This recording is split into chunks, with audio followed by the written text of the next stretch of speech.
La chronique ciné avec JPL.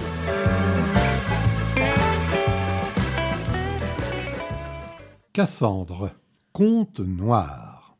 Été 1998 à la campagne.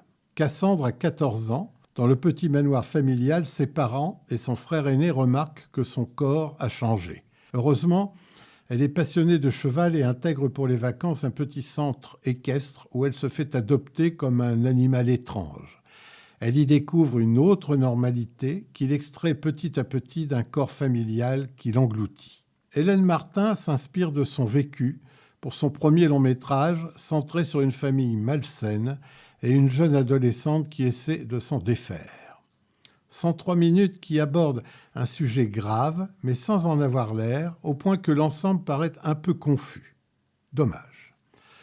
Le prénom du personnage principal n'a pas été choisi au hasard, car dans la mythologie grecque, Cassandre reçoit du dieu le don de lire l'avenir. Mais comme elle se refuse à lui, il décide que ses prédictions ne seront pas crues. Une histoire qui sert de métaphore au film dans lequel une jeune femme n'est pas entendue. Ce drame utilise des procédés originaux pour faire passer son message. La voix off, ici employée à bon escient, les marionnettes splendides qui expriment sans les mots les traumatismes de la jeune héroïne, la photographie très solaire et même le ton souvent enjoué des dialogues contribuent à brouiller la perception que l'on devrait avoir de ce drame intime. Mais saluons le courage du projet et la qualité de l'interprétation.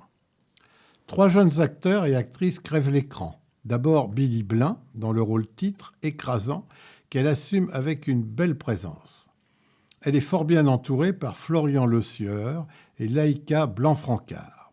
Les parents, admirablement campés par Eric Ruff et Zabou Breitman, apparaissent comme aussi puissants que ridicules, tels des personnages de contes de fées. Ajoutons à cette belle distribution Guillaume Gouix, qu'on n'avait pas revu à l'écran depuis 2023 dans Rosalie.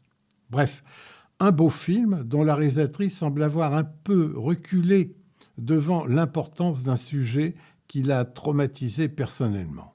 Restituer ce qu'on peut si difficilement décrire ou expliquer, c'est finalement l'obstacle auquel s'est confrontée Hélène Merlin, sans pour autant le maîtriser totalement. Une cinéaste à suivre.